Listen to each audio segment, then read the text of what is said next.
Bonjour à tous, merci d'être aussi nombreuses à ce webinaire VMware à propos de vSphere Plus. Je suis très content aujourd'hui d'avoir avec moi deux experts vraiment sur le sujet.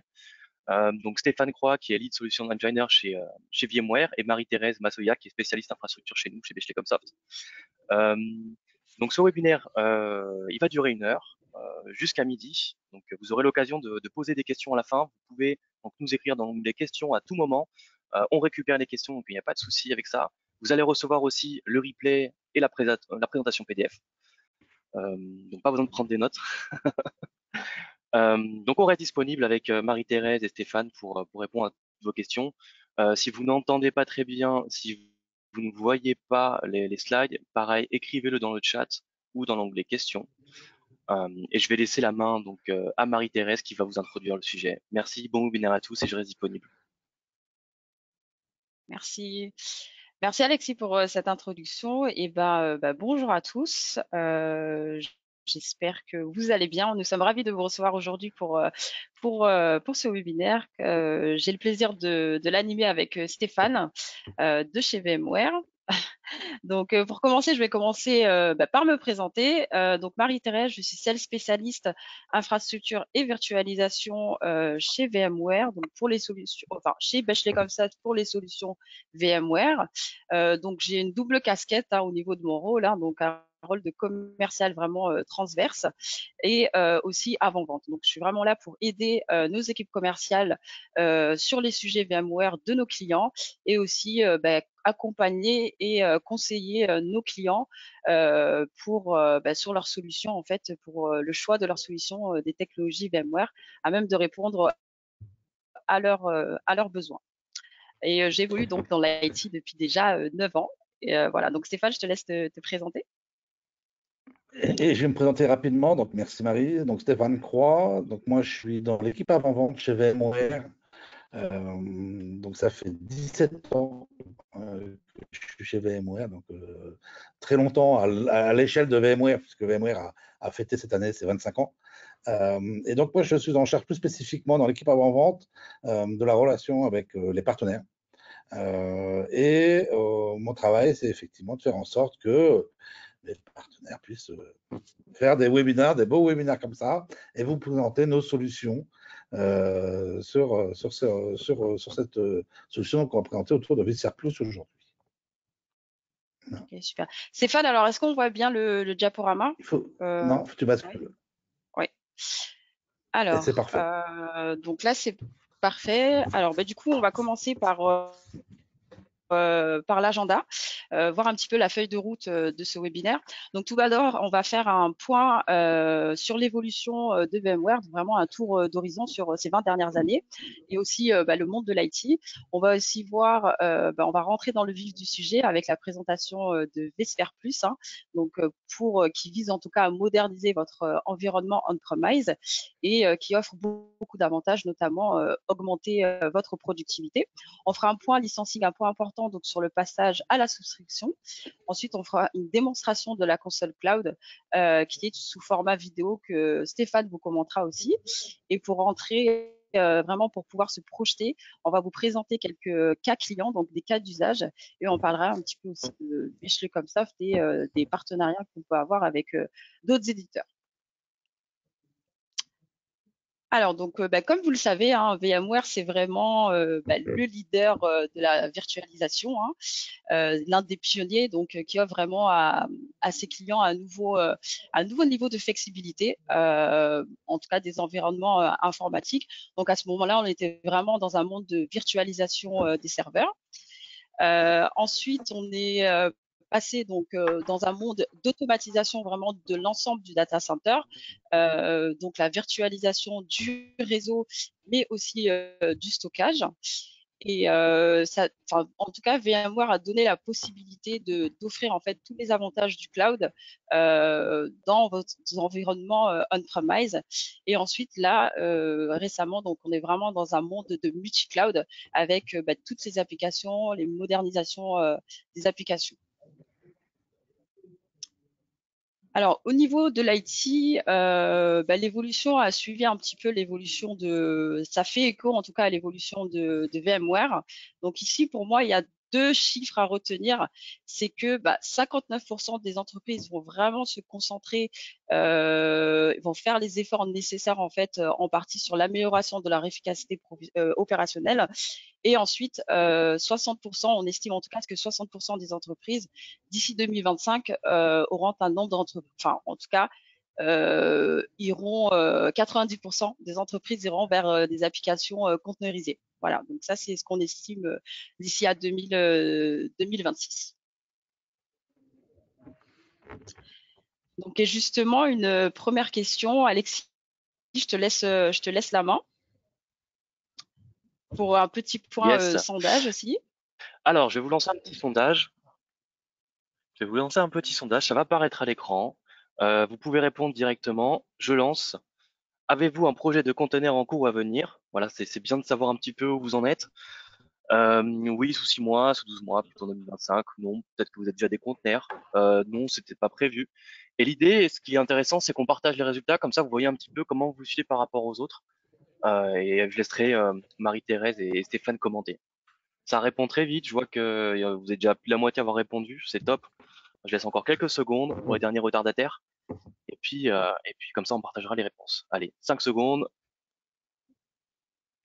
Ça répond beaucoup. Vous êtes super réactifs aujourd'hui. C'est top. Allez, je ferme. Ouais, 72% des gens ont répondu. C'est top. C'est super. Allez, je ferme et je partage les résultats. Ah, super. Hop. Alors, on a 4% oui, voilà, qui ont un projet sous 6 mois, 17% sous 12 mois, 4% plus en 2025. Vous êtes 21% à déjà avoir des conteneurs, super intéressant, et 55% où c'est pas du tout prévu. Alors, ce qui est intéressant, j'interviens juste une minute, mais ce qui est très intéressant, c'est qu'on Allez, voit je déjà masque. qu'il y a 1 sur 2, Ouais. 1 sur 2 donc, à avoir des containers ou avoir un projet, j'allais dire dans les 12-18 mois, dans les data centers. Donc, c'est effectivement quelque chose qui est vraiment en train d'être déployé dans beaucoup d'infrastructures. Après, il y a effectivement de voir comment se déployer, comment moi pourrait vous aider. Peut-être que vous avez déjà tous les outils, peut-être pas, mais on va voir qu'effectivement avec Bitshare Plus, ça va vous aider à améliorer toute la gestion opérationnelle. Alors Stéphane, on ne t'entend plus. Est-ce que tu es toujours avec nous? Oui, oui, je suis toujours là, je suis en main. D'accord. Bon, on t'entend un petit peu mal. En tout cas, Vous m'entendez? c'est mon cas. Oui, là, c'est bon. Est-ce que tu as d'autres choses à rajouter par rapport au sondage? Non, non, moi je rajouterai au fur et à mesure dans les présentations tout à l'heure. Ok, très bien. Du coup, je poursuis donc avec l'état de l'IT aujourd'hui. Donc, c'est vrai que avec la multiplication du cloud, on nous prédisait effectivement que tous les environnements allaient passer sur du cloud public. Et là, on se rend compte que c'est pas tout à fait le cas, puisque aujourd'hui, donc vous avez toujours des environnements qui sont vraiment exécutés dans le cloud public, mais vous avez toujours aussi des charges de travail qui sont exécutées on-premise. Voilà. Et on estime surtout que cette situation va continuer, en tout cas, à perdurer dans un avenir très très proche. Alors justement, voir pourquoi on a des avantages, en tout cas des environnements qui sont exécutés dans le cloud public. Donc là, on va parler vraiment de consommation flexible. On va pouvoir avoir un accès depuis n'importe où et surtout sur tous les terminaux. On parle aussi de beaucoup plus d'agilité pour les développeurs et bien évidemment donc une maintenance minimale. Et ça, je pense que vous le savez tous. Alors maintenant, pourquoi on continue donc d'exécuter des charges de travail donc sur on-prem?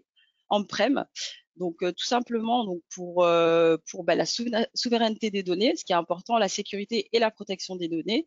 On estime aussi qu'il y a beaucoup plus une haute performance, en tout cas, c'est ce que offre aussi une infrastructure on-prem et une faible latence et des coûts qui sont beaucoup plus prévisibles. Voilà pourquoi aujourd'hui on continue quand même à avoir des charges de travail on-prem.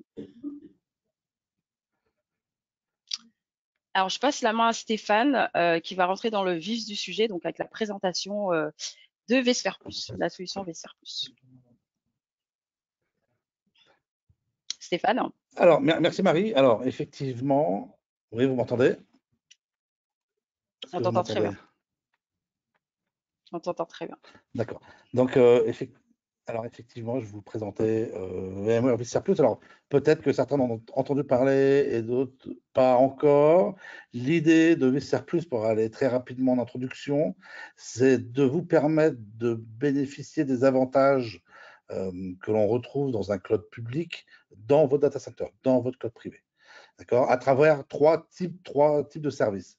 D'abord, des services d'administration, c'est comment, grâce à vSphere+, vous allez être capable d'administrer de manière plus efficace, plus rapide, toute votre infrastructure VMware. C'est l'accélération également de toute la partie innovation. C'est pour ça qu'on vous a posé la question autour des containers tout à l'heure. C'est comment, grâce à vSphere+, vous allez être capable, de manière très simplement, de pouvoir héberger, exécuter, manager, sauvegarder, etc. Toutes ces nouvelles applications qui arrivent dans le data center. Et puis c'est un premier pas pour certains qui ne l'ont pas encore fait. C'est un premier pas autour de l'intégration sur du cloud.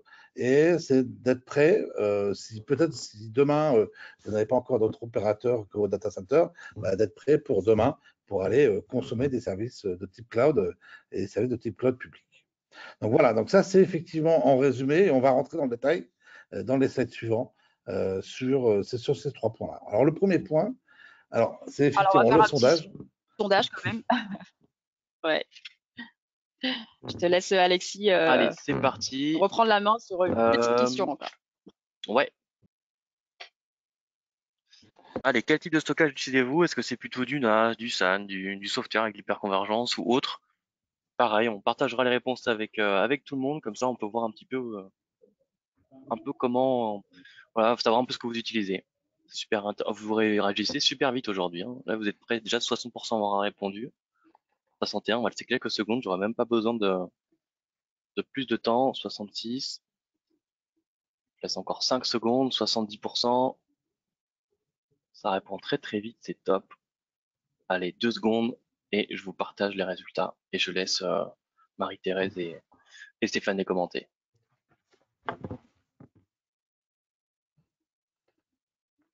Hop, allez, je partage. Est-ce que vous voyez les résultats? Très bien. Alors, ce qu'on aperçoit, c'est que le SAN et le NAS représentent encore, on va dire quoi, les 2 tiers. Si je schématise, hein, je vais très vite dans les chiffres, mais les 2 tiers du stockage, mais on voit une réelle avancée de toute la partie software. Hein. Il faut imaginer que c'est des choses qui s'installent et qui s'exécutent souvent quand on est dans un cas de renouvellement d'infrastructure, etc. Donc le rythme évidemment de changement et d'évolution est pas obligatoirement le même, mais on voit une réelle percée aujourd'hui d'hyperconvergence avec ici un quart aujourd'hui des sondés. C'est un peu plus aujourd'hui ce que j'ai l'habitude de voir. C'est un peu plus de software, mais on voit une réelle avancée de toute cette partie hyperconvergée qui s'intègre, alors évidemment avec vSAN, avec vSphere+, hein, à travers vSAN+. Alors, ce n'est pas le sujet d'aujourd'hui. Par contre, si vous avez des questions ou d'autres questions ou sujets ou interrogations là-dessus, on y répondra avec Marie sans aucun problème sur cette partie stockage dans le mode hyperconvergé avec VM. Super.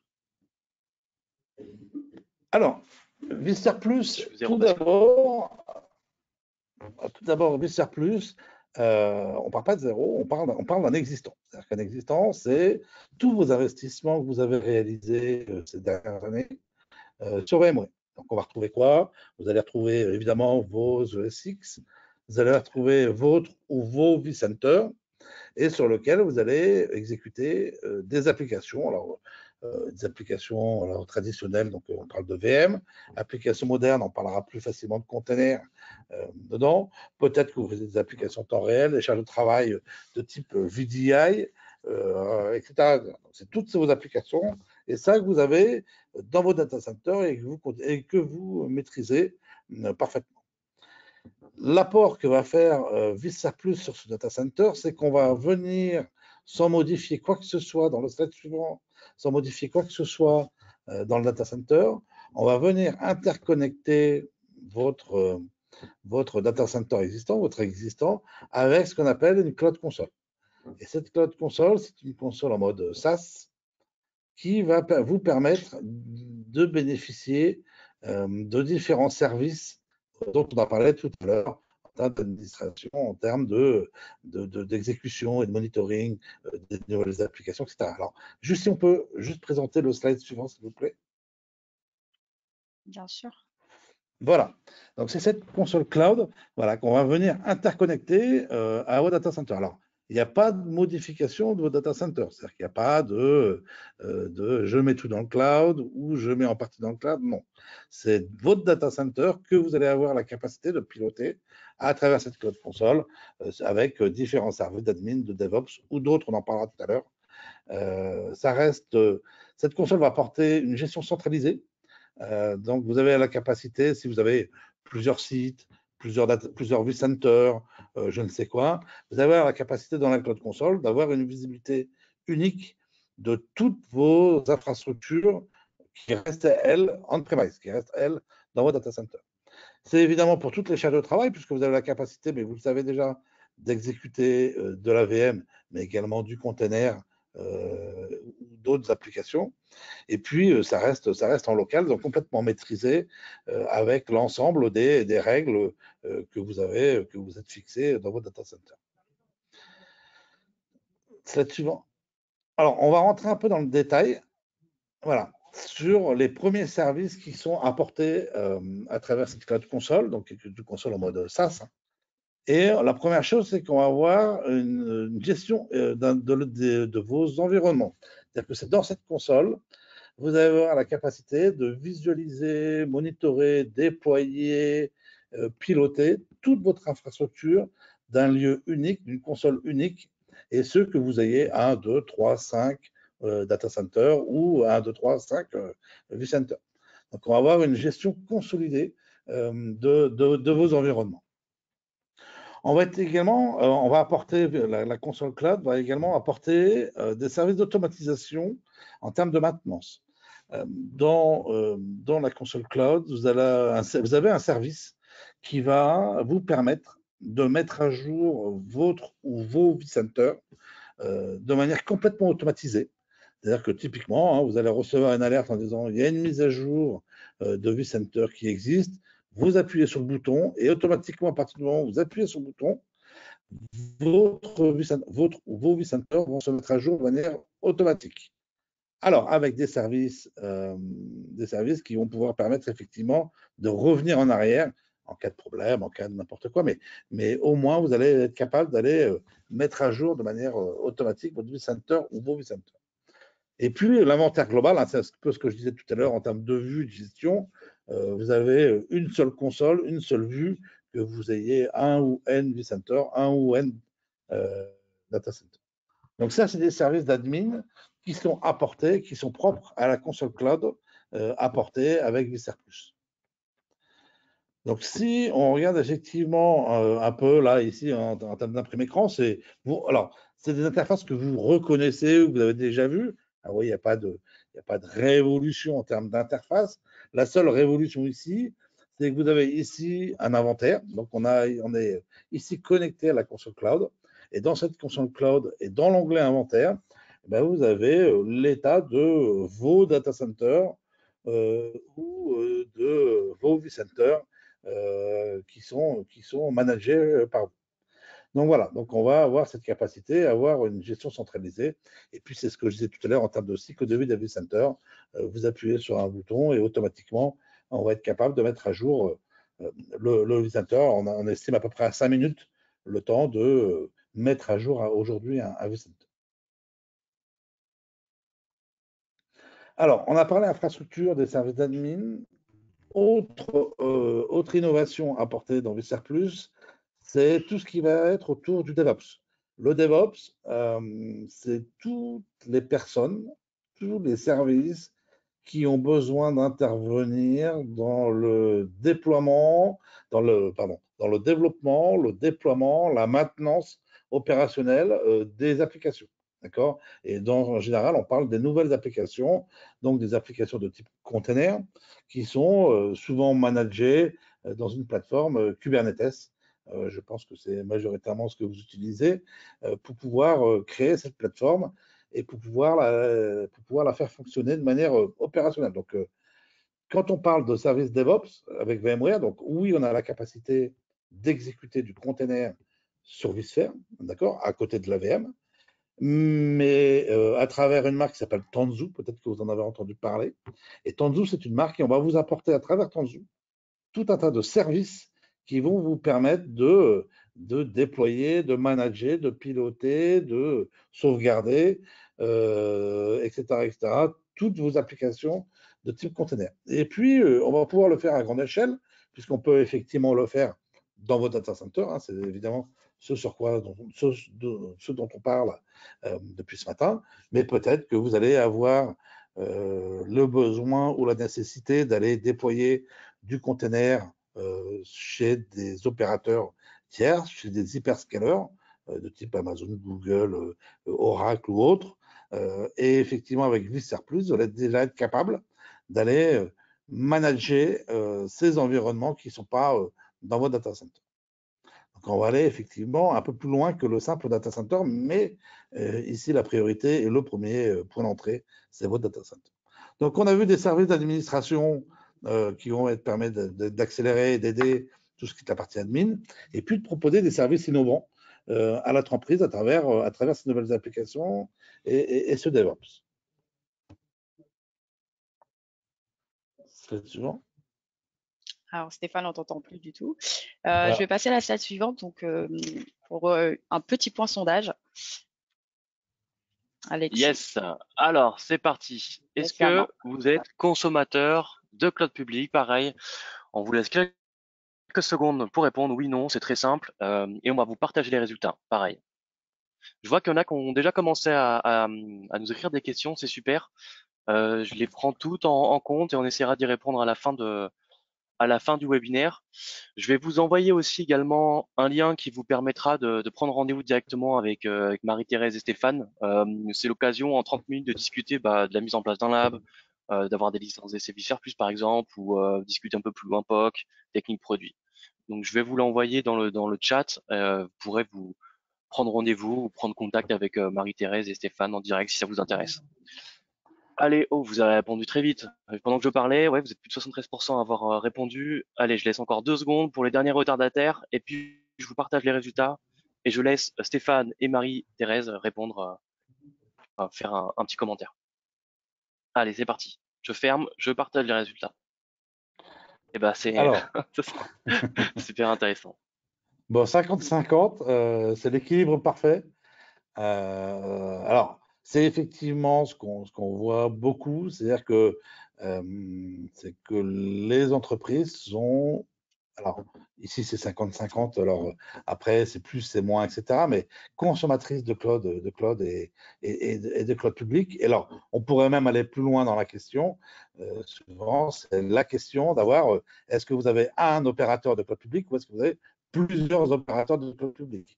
Ce qu'on s'aperçoit également, c'est qu'on a beaucoup de clients qui utilisent plusieurs opérateurs de cloud public. Alors, soit des opérateurs de type hébergeur, soit des opérateurs de type hyperscaler, donc Amazon, Google, Azure, etc., etc. Donc, effectivement, c'est plutôt intéressant. Et donc, vSphere+ va vous permettre effectivement de vous aider, si vous l'êtes, déjà d'améliorer ou de vous aider dans certaines actions. Et puis, si vous ne l'êtes pas, peut-être de passer ce cap vers un cloud public.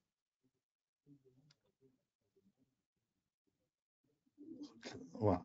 Alors, On parlait tout à l'heure, j'aime bien ce slide parce que souvent quand on parle de containers, d'applications nouvelles, on a l'impression que c'est facile, que tout est simple et qu'il suffit juste d'aller et de récupérer 2-3 informations et puis de démarrer.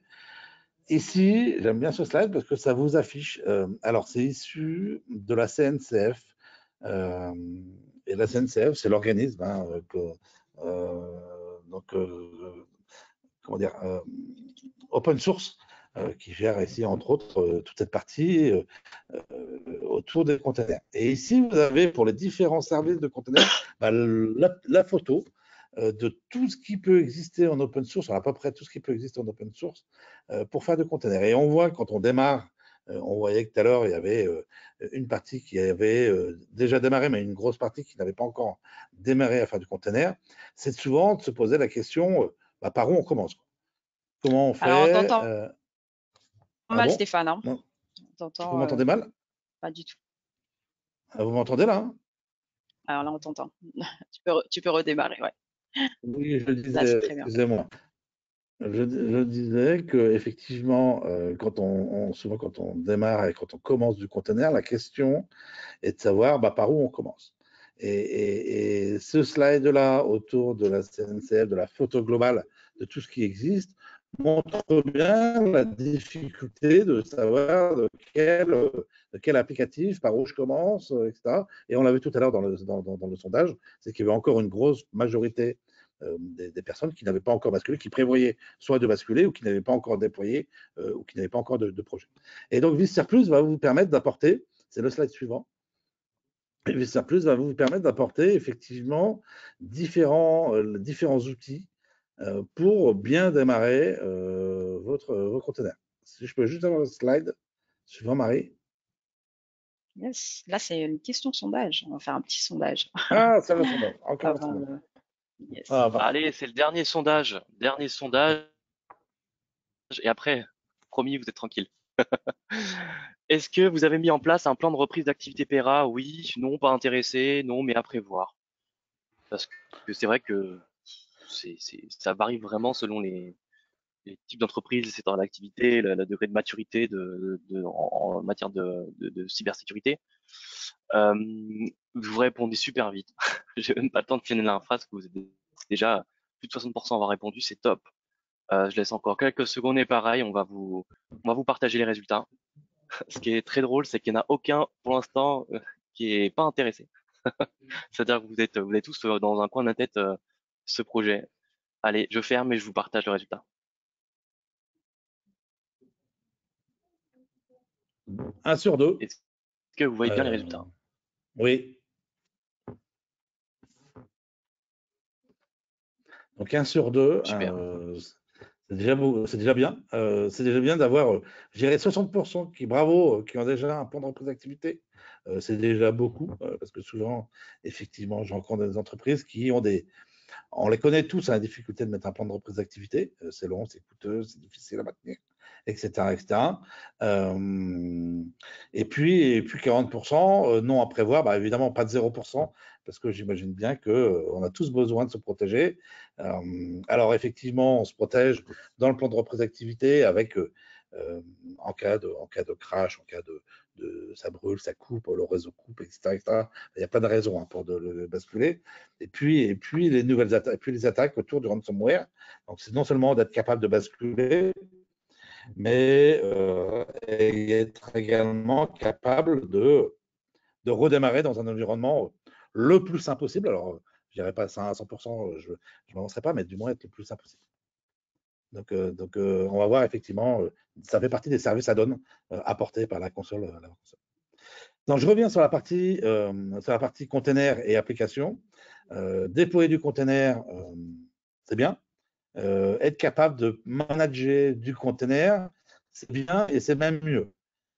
Quand on parle de manager des containers, c'est qui a accès à quoi, et ce, quel que soit l'endroit où le container est déployé, que ce soit on-prem ou chez un hyperscaler, quelle que soit la version du Kubernetes utilisée, parce qu'on sait évidemment qu'il y a plusieurs versions qui sont utilisés dans les différentes plateformes, et puis d'apporter également aux développeurs je veux dire, un choix en accès libre service sur cluster pour pouvoir les déployer leurs applications, leurs développements qui sont faits. Donc, pour ce faire, on apporte avec vSphere Plus la solution qui s'appelle donc Tanzu Mission Control. Et Tanzu Mission Control a comme vocation de centraliser le management de tous vos clusters Kubernetes, et ce, que ce soit chez vous ou que ce soit ailleurs. Slide suivant. Donc l'idée, effectivement, c'est d'apporter, c'est ce qu'on disait tout à l'heure, hein, c'est d'apporter les bénéfices du cloud on-prem. Hein, c'est cette capacité de déployer, de manager de manière extrêmement souple et rapide, et ce, quel que soit le type d'application. C'est également, suivant, obtenir des résultats plus rapides grâce au SaaS. Hein, le SaaS, ça va vous permettre d'apporter une centralisation, ça va vous permettre d'apporter effectivement également tout un tas d'innovations qu'on va être capable de vous apporter à travers cette console qui, elle, est managée par VMware de manière extrêmement récurrente, extrêmement rapide. Et puis d'aligner des achats sur un modèle OPEX, sur un modèle basé sur la consommation et de vous aider et de vous apporter des bénéfices en termes de ROI en améliorant le ROI sur les investissements existants. Donc, il n'y a pas de réinvestissement en écrase. C'est pas j'efface et je recommence tout. C'est qu'on va effectivement réutiliser tous vos investissements déjà réalisés dans vos data centers. Suivant. On parlait de services additionnels. Vous avez trois, si vous vous souvenez bien, il y avait une partie qui était l'admin, une partie qui était la partie DevOps. Et puis, en termes de services additionnels, un des services additionnels avec lesquels on travaille beaucoup chez beaucoup de clients sur cette partie-là, c'est des services de disaster recovery. Donc, c'est une offre chez VMware qui s'appelle VMware Cloud Disaster Recovery. Et l'idée, elle est très simple, c'est d'être capable de créer des plans de reprise d'activité dans le cloud. Donc, d'être capable de redémarrer dans une infrastructure que vous n'avez pas à maintenir, puisque l'objectif, c'est effectivement l'infrastructure distante, vous ne la maintenez pas. Et puis, d'avoir cette capacité à redémarrer extrêmement rapidement, alors soit dans un modèle où vous avez déjà des serveurs dans le cloud et on redémarre dessus, soit d'être capable de redémarrer dans un modèle pay-as-you-go, c'est-à-dire de payer à l'usage que vous allez être capable, que vous allez en faire au redémarrage.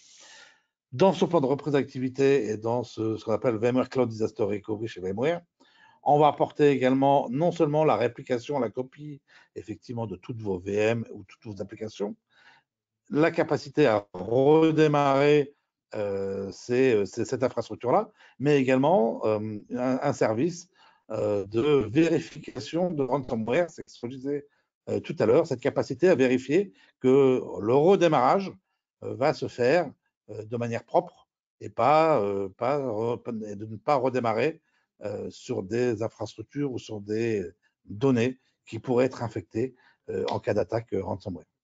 Donc voilà, donc ça c'est tous ces services, il y en a d'autres, il y a des services, on a annoncé il y a quelques semaines des services autour du réseau et de la sécurité. Voilà, donc c'est des services qu'on va venir améliorer et amplifier tous les jours. Alors, je crois que vous ne voyez plus la présentation là, peut-être. Hein. Non. Si Non. Ok. Ouais. Alors, attendez. Oui, un petit souci.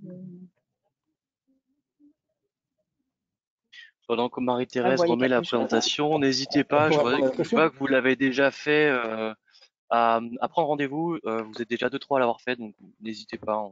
C'est une première prise de contact. Et à poser vos questions dans les questions, pareil. Hein, je vois encore qu'on nous a envoyé des questions. On y répondra à la fin. On prendra du temps. On prendra du temps pour répondre. C'est bon, on voit ton écran, Marion. Merci.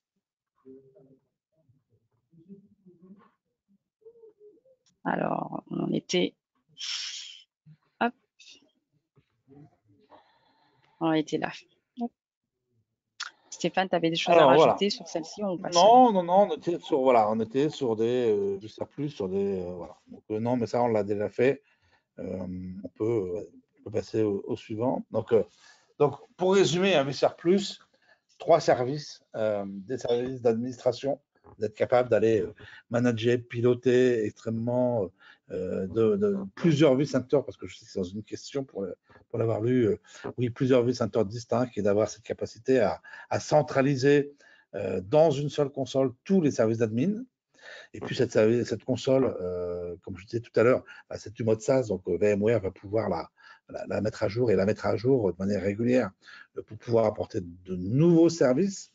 C'est de vous permettre également d'investir plus, d'accélérer l'innovation à travers le développement de ces nouvelles applications, de tout ce qui est container. Alors, ce n'est pas que du run, hein, ce n'est pas le simple fait, c'est pas que d'exercer et d'exécuter du container, mais c'est de manager, de piloter. On l'a vu avec Tanzu Machine Control, mais on le voit évidemment avec d'autres outils qui sont intégrés avec Visser Plus. Je pense à Celero typiquement, qui est un outil qui permet de faire de la sauvegarde de containers. Donc, il y en a d'autres, hein, il y a Arbor, etc.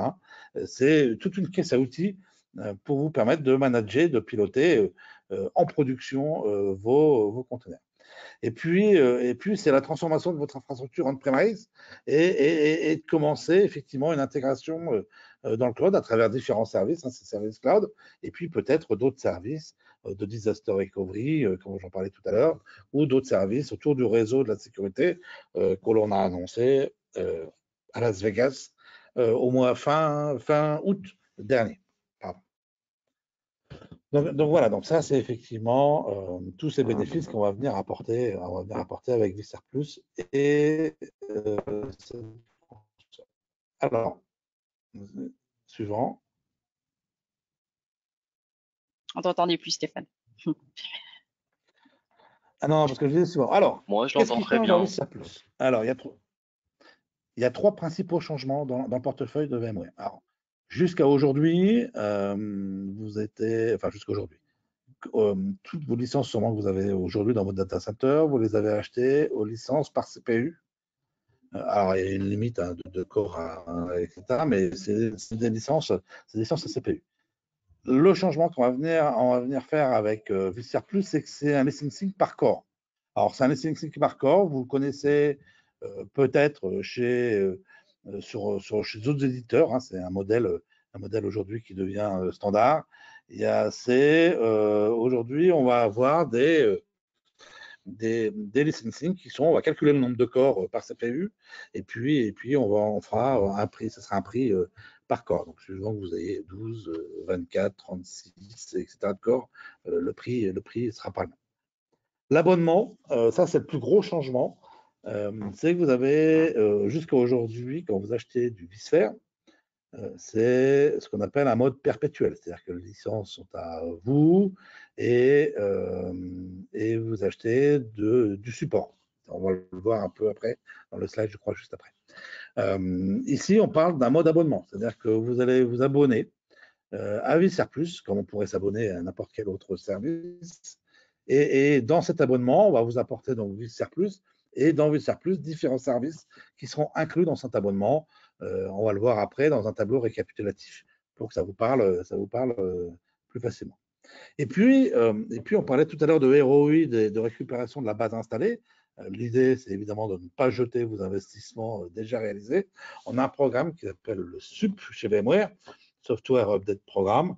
Et ce programme va permettre d'apporter et de faire basculer, de vous aider à basculer d'un mode perpétuel à un mode souscription de votre base installée vSphere que vous avez dans vos data centers. Donc, effectivement, on va reprendre l'existant de vos data centers et de proposer tout ça dans le programme qui s'appelle donc le programme SUP.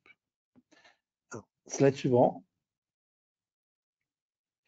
Alors, oui, en termes de licensing, c'est ce que je disais avec Visser Plus, c'est que ça va être simplifié. Alors, jusqu'à aujourd'hui, quand vous achetez des licences ESX, donc vous avez dans la colonne ici à gauche et au milieu, vous avez un licensing par CPU, vous le connaissez parfaitement, c'est cette partie-là.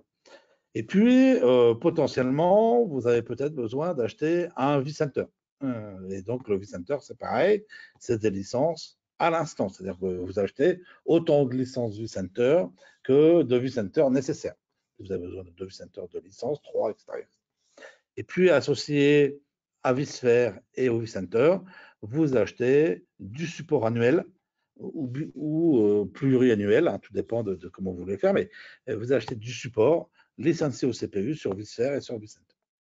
Donc ça, c'est des achats que vous devez réaliser de manière perpétuelle pour la licence et de manière annuelle si vous prenez du support annuel. vSphere Plus, on va changer de paradigme et on va passer d'un modèle CAPEX à un modèle OPEX, un modèle économique. Et dans vSphere Plus, on va avoir un achat, un abonnement qui comprendra tout. C'est-à-dire que ça va comprendre vSphere Enterprise Plus, ça comprendra le cycle de vie, donc tous les services associés à la cloud console, donc que je vous ai présenté tout à l'heure. Alors, pas la partie disaster recovery, mais tout ce qui va être la partie administration et toute la partie DevOps va être intégré dans cette console, cloud services. Vous n'achetez une seule référence, et dans cette référence, vous allez avoir vSphere, vous allez avoir Tanzu Kubernetes, vous allez avoir Mission Control, vous aurez la capacité de déployer autant de vCenter que vous le désirez, donc il n'y a plus de notion d'instance de vCenter, mais si demain, en vSphere Plus, vous décidez d'installer, je vais dire une bêtise, mais 10 vCenter, libre à vous d'en installer 10. Et puis, le support est inclus. Donc, dans le package, vous allez avoir l'ensemble licensing et support inclus, et avec un licensing qui va être un licensing par corps. Donc, plus simple, j'allais dire, à acheter cette partie-là. Alors, quand on regarde les différences que l'on va avoir entre l'édition vSphere perpétuelle, c'est celle que vous avez et que vous connaissez avec vSphere Plus. Alors, vSphere Plus, on va apporter, et je vais faire une petite aparté dessus. Dans vSphere Plus, on a parlé du mode connecté, donc la colonne violette que vous avez ici avec sa cloud console. Mais si demain, vous vous dites, moi, je voudrais passer en mode souscription parce que ça correspond au modèle économique, parce qu'il y a des services qui me vont bien, parce qu'il y a des choses que je veux avoir, mais je ne veux pas avoir cette console cloud pour des raisons X, Y ou Z. Vous avez un mode qui s'appelle vSphere Plus déconnecté. Donc, c'est le côté à gauche. Donc, c'est de la souscription, de l'abonnement, sans avoir évidemment en mode déconnecté, sans accès à la cloud console. Donc, c'est cette première ligne. Vous avez ici sur le côté gauche les différentes fonctionnalités. La cloud console, est-ce que vous l'avez ou vous ne l'avez pas? Oui, en mode connecté, non, en mode déconnecté. Toutes les nouvelles fonctionnalités, en mode connecté, vous les avez environ tous les mois. Hein, c'est une console SaaS, hein, donc c'est VMware qui manage, qui pilote, qui opère cette console et qui la met à jour. Les licences vCenter sont incluses. Les mises à jour du vCenter, ça fait partie d'un des services de cette cloud console. Donc, elle est intégrée évidemment quand vous êtes en mode connecté et pas intégrée quand vous êtes en mode déconnecté. Tout ce qui est Tanzu, donc tout ce qui est container, exécution, management, vous les avez. Donc, c'est toute la partie Tanzu, c'est inclus en Enterprise Plus en mode déconnecté. Et puis Tanzu Mission Control, c'est un service SaaS, donc obligatoirement connecté. Donc, vous ne l'avez que dans le mode connecté. Donc, vous aurez de toute façon ce tableau-là, ça vous permettra, si vous avez des questions, on aura l'occasion d'en discuter sur ces différentes versions. Mais édition vSphere aujourd'hui est déconnectée, c'est la même en mode, c'est grosso modo la même, avec du Tanzu en plus, mais avec en mode, je veux dire, en mode abonnement, en mode OPEX. Marie, suivant. Petite démonstration. On va passer à la démonstration de la vidéo. Ce sera sous format vidéo. Alors, cette vidéo, l'idée, elle est de dire, voilà, comment ça marche et comment je débute dans cette console. Donc, quand vous achetez du vSphere Plus, vous recevez un mail avec un lien qui va vous envoyer sur une console que vous voyez ici à l'écran. Et cette console, c'est la vôtre. Et dans cette console, donc pour votre organisation, la première chose à faire en termes d'architecture, c'est d'installer ce qu'on appelle la vCenter Cloud Gateway. Alors, qu'est-ce que c'est que la Cloud Gateway? C'est une petite appliance, on va le voir après, qu'on va installer ici, c'est une petite machine qu'on va mettre dans votre data center et qui va vous permettre, c'est un proxy, pour schématiser, qui va faire le lien entre votre infrastructure on-prem et puis la cloud console chez VMware. Donc, c'est une appliance que vous téléchargez et que vous installez chez vous. Donc, vous l'installez, hein, c'est une OVA et vous dites, ben voilà, ici, on voit tout le détail de où est-ce que vous voulez l'installer, dans quel data center, dans quel cluster, sur quel host, etc., etc. Donc, quand vous le faites, quand vous avez l'habitude de le faire, j'imagine, avec des appliances ou de la VM de manière assez standard. Donc là, ça, c'est c'est la première étape. Une fois après avoir reçu ce lien où vous êtes authentifié, c'est la première étape qu'on va vous demander. Une fois que c'est déployé, ça va très très vite à déployer, c'est une toute petite appliance. La première chose, c'est évidemment d'aller se connecter sur cette Cloud Gateway que vous avez en interne. Et ici, on va vérifier que la Cloud Gateway va pouvoir se connecter à la Cloud Console. Alors, il y a différents services, différents protocoles et ports qui sont nécessaires. C'est des protocoles très standards où on pourra vous les communiquer. C'est des choses dans la documentation de VMware, il n'y a évidemment rien de secret. Et on va vérifier que tout ça peut se connecter, que votre Cloud Gateway qui est en local, votre proxy, va pouvoir venir se connecter à la Cloud Console de VMware. Donc, une fois que c'est fait, eh bien, la deuxième étape, ça va être de dire, ben voilà, je vais connecter mon proxy, ma gateway, à mon ou mes vCenter. Donc, on peut avoir effectivement plusieurs vCenter. Alors, les versions supportées, version 8 et version de mémoire, d'avoir la 7.0. Alors, après, j'ai plus de détails en termes de 7.0.3, quelque chose sur la version. Et ici, voilà, donc je vais pouvoir m'interconnecter. Donc, je vais interconnecter ici mon data center, mon existant, avec ma Cloud Gateway qui elle-même est connectée à ma cloud console. Donc voilà, donc on le fait, on en intègre plusieurs, et une fois que c'est fait, on va directement dans la cloud console. Et ici, vous avez ici dans la console, hein, dans cette console-là, vous avez la petite capacité à voir votre inventaire, à voir tout ce que vous avez dans votre data center de manière complètement centralisée. Donc on voit qu'il y a des updates hein, également de vCenter. Vous voyez, il y a des petits pop-up. Donc, on voit qu'il y a un vCenter qui a été updaté également. La partie souscription des vCenter, c'est quoi? C'est tout simplement la partie licensing. Vous vous souvenez, je vous ai dit, aujourd'hui, vous fonctionnez avec des clés de licence. Quand on passe en mode vCenter Plus, il n'y a plus de clés de licence. Toutes ces licences sont gérées dans la console cloud. D'accord? Vous n'avez plus de clés de licence à rentrer. Donc, à partir du moment où vous êtes connecté dans la cloud console, vous avez effectivement ce petit subscribe qu'on a vu tout à l'heure. De toute manière, on vous donnera évidemment la vidéo. Et dans ce petit subscribe, vous allez être capable d'appliquer les licences que vous avez achetées en vCenter Plus à votre infrastructure qui est on-prem et de ne plus avoir à gérer les clés de licence. Voilà, c'est assez rapide, c'est extrêmement Je te laisse continuer, Stéphane. simple. Mais c'est tout le process pour pouvoir commencer à utiliser les cloud services avec vCenter Plus. Super, merci Stéphane. Je vais reprendre la main pour vous présenter quelques cas d'usage de nos clients. Alors, tout d'abord, donc pour vous présenter un peu ce cas d'usage, on va parler du contexte client. Donc, on parle ici d'un client du secteur de l'administration des marchés financiers. Donc, il a fait appel à nous car il souhaitait vraiment consolider en fait ses data centers. Donc, nous, on l'a proposé là, comme vous voyez ici, donc on part en fait d'un data center existant. Donc, on a proposé de faire de l'upgrade avec la solution de vSphere Plus. Et aussi de faire une extension de son périmètre. Donc, il a pu bénéficier, grâce à toutes ces solutions, d'avoir en fait un accès centralisé au service cloud, notamment le DevOps, et surtout d'une optimisation des coûts sur 3 ans.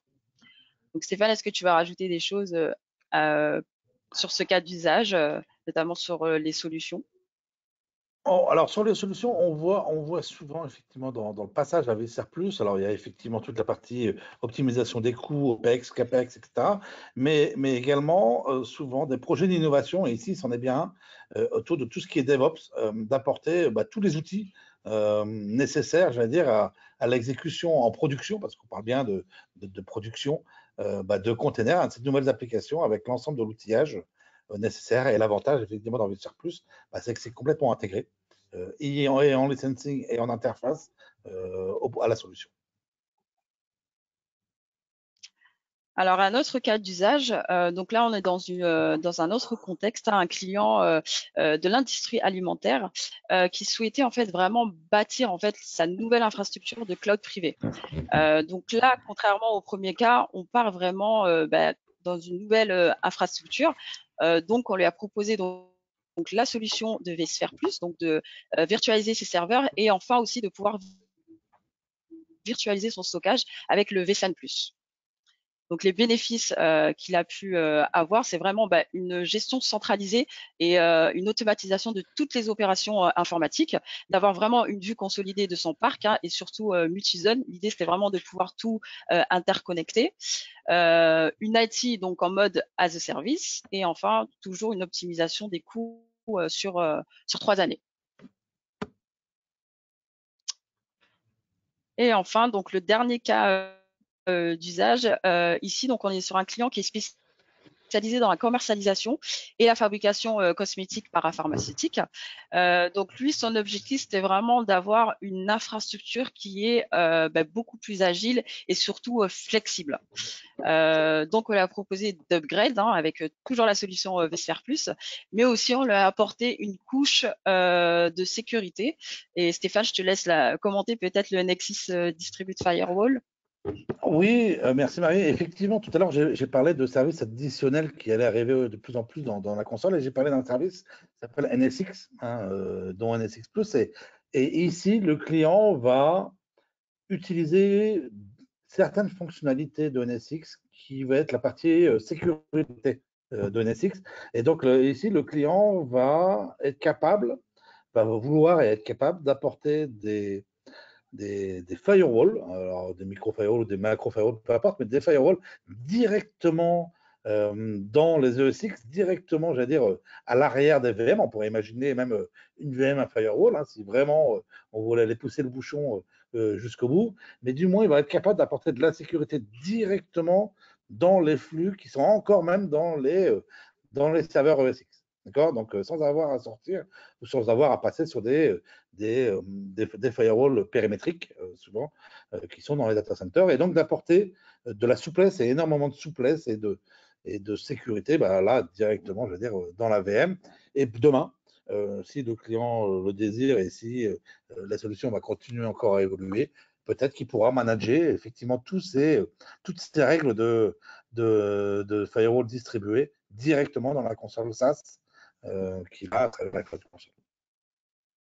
Voilà, donc au niveau des bénéfices, on est vraiment sur la modernisation de son environnement et aussi le renforcement de la sécurité. Alors, on va parler un petit peu aussi de Bechley Comsoft et des partenariats. Donc, Bechley Comsoft, on est la branche software d'un grand groupe. Donc, on est vraiment porté par un grand groupe Bechley, pionnier de l'e-commerce IT. Donc, on a plusieurs sites aujourd'hui. On a vraiment une couvrance nationale avec des sites, donc le site à Paris, ici à Antony, Lyon, mais aussi Biot, Lille, Nantes, Toulouse et aussi Strasbourg. C'est vraiment 30 années d'expérience qu'on a aujourd'hui et plus de 70 000 références. Et on est vraiment spécialisé sur la partie donc software, le cloud, le SAM, mais aussi Azure, Office 365, les DevTools et aussi la sécurité. Voilà. Donc, quelques chiffres pour illustrer tout ça. Donc, c'est 70 employés, 21 spécialistes et consultants, 17 experts Microsoft qui représentent un gros bloc chez nous. Donc et après, comme je vous disais, donc 30 années d'expérience, plus de 3000 clients et surtout 900 partenaires software avec qui on travaille aujourd'hui. Et justement, on a un fort niveau de certification avec nos partenaires, donc que ce soit chez Microsoft ou d'autres partenaires. Et sur VMware, on est vraiment advanced professionnel, donc voilà, un haut niveau de certification pour nos clients en tout cas.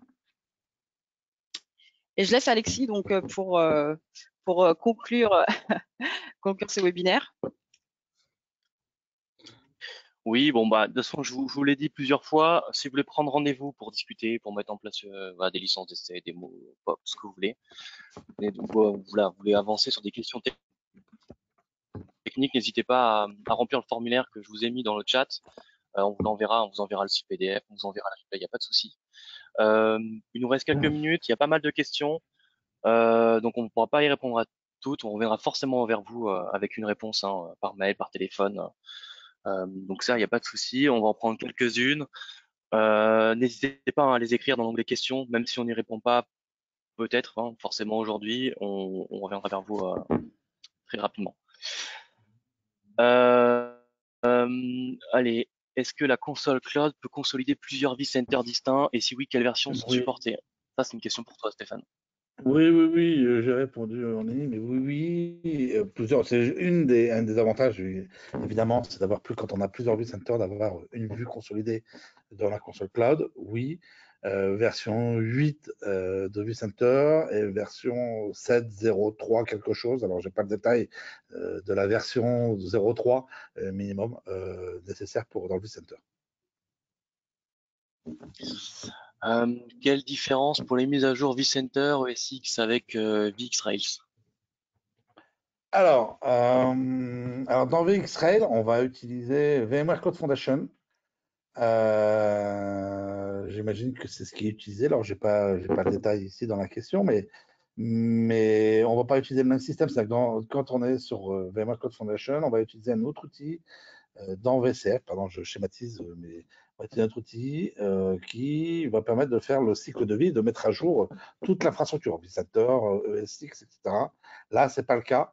Dans la console cloud, on va pas gérer les ESX, par exemple.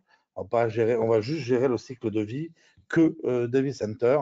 Et puis après, c'est une console d'administration, c'est-à-dire être capable de déployer des nouvelles applications de la VM ou du container sur l'infrastructure existante. Mais il n'y a pas de mise à jour en termes d'infrastructure globale comme on le connaît sur du VxRail. C'est un peu différent. C'est complémentaire, c'est différent. Ok. Quelles contraintes ces services cloud font peser sur les lignes Internet existantes? Doit-on revoir le sizing, spécialement en cas d'usage du PRA? Question super intéressante. Alors, revoir le sizing juste pour la console cloud, non. Il y a très peu d'informations qui transitent et c'est pas tout le temps. Enfin, tout ça, c'est expliqué dans la documentation. Donc, non, il n'y a pas de sizing à revoir. Par contre, effectivement, dans le cadre d'un PRA, la question qui se pose, c'est de combien de bandes passantes je bénéficie pour répliquer un site A au site B, qu'il soit dans le cloud ou pas dans le cloud, de toute manière. Donc, évidemment, plus j'ai de bandes passantes, plus j'ai besoin de bandes passantes. Tout dépend de la quantité de données et de la fréquence de réplication que je vais y appliquer. Donc, c'est un calcul qui se fait entre la volumétrie multipliée par la fréquence. Et de là, on va pouvoir travailler sur un sizing de bande passante et peut-être de l'augmenter si le besoin s'en fait sentir. Alors, une autre question. Est-ce qu'il sera obligatoire de migrer à l'expiration du contrat? Non. Aujourd'hui, les deux, leur mari, je parle. Non, mais non, les deux modes existent aujourd'hui. Hein. Le mode souscription, donc du Plus, mais le mode perpétuel existe encore. Alors, je Pour ne sais pas l'instant. quand c'est le contrat, je ne sais pas quand ça va durer, j'en ai strictement aucune idée. Mais si vous me posez la question aujourd'hui, les deux cohabitent. Super, on va en prendre peut-être encore une, deux questions et puis après on mettra fin à ce webinaire. Si vous partez un petit peu avant, n'hésitez pas à remplir le questionnaire voilà, qui a 3 questions. Ça dure vraiment 5 secondes, qu'on puisse améliorer pour les prochaines fois le webinaire encore en termes de contenu, de forme. Alors, une avant-dernière ou dernière question. Comment faire pour sauvegarder les VM? Est-ce qu'il y a un service associé? Alors, Ça non, il n'y a sort pas un de petit peu service du cadre, associé. mais Oui, mais voilà. non, mais oui, c'est parce que tout à l'heure, c'est vrai que j'ai parlé d'outils de sauvegarde des containers. Dans Tanzu, donc je vous disais, hein, c'est un peu la caisse à outils, c'est une marque et on embarque dans Vitser Plus différents outils. Et dans la partie Tanzu, et un outil qui s'appelle Celero et qui permet de faire spécifiquement du backup de containers. Mais pour tout ce qui est VM, alors soit vous avez, j'espère, vous avez une solution déjà en place et vous continuez à l'utiliser, mais il n'y a pas de solution VMware pour le backup des VM. Super. Allez, une toute Je pense qu'on a plus dernière, de temps. Une toute dernière question. tu veux prendre? Ouais, une petite dernière rapidement. C'est comme ça. Euh, ouais, ça va être long. Ça va être long. Bon, peut-être réponse très courte, mais en termes de financement, Visser Plus, est-ce que on passe du CAPEX à l'OPEX? Est-ce que on peut expliquer pourquoi? Peut-être en une phrase pour terminer, Alors, Stéphane. ouais, non, mais très rapidement, mais ça, c'est des normes, souvent, c'est des normes, ça, c'est des normes financières hein, dans les entreprises. Donc, du CAPEX, c'est de l'investissement. Et de l'OPEX, c'est de l'opérationnel, c'est de la consommation. D'accord c'est l'inverse de l'investissement, c'est ce qu'on consomme. L'investissement, c'est à long terme. L'OPEX, c'est on consomme et on rachète tous les ans. Alors, je schématise, mais on s'abonne tous les ans. Donc, c'est juste des normes comptables. Après, côté, ça à voir côté aussi vous, en tant que client, ça dépend de votre santé financière, ça dépend de plein de choses dans les règles comptables de votre entreprise. Merci Stéphane, c'est très clair. Je vois qu'il y a encore beaucoup de questions. Je suis désolé, le temps passe. Il est midi 1. Merci à tous et à toutes d'avoir participé à ce webinaire. On reviendra vers vous avec une réponse à vos questions, forcément. Vous avez le lien de prise de rendez-vous si ça vous intéresse, des mots de discussion, ce que vous voulez. Et s'il vous plaît, si vous pouvez remplir le petit questionnaire de satisfaction à la fin du webinaire, ça serait top. Et puis on se revoit bientôt. Le replay, bien sûr, vous sera envoyé avec le PDF et la vidéo. Merci à tous. Merci à Merci à tous tous pour la participation. et à bientôt. Au À revoir. bientôt.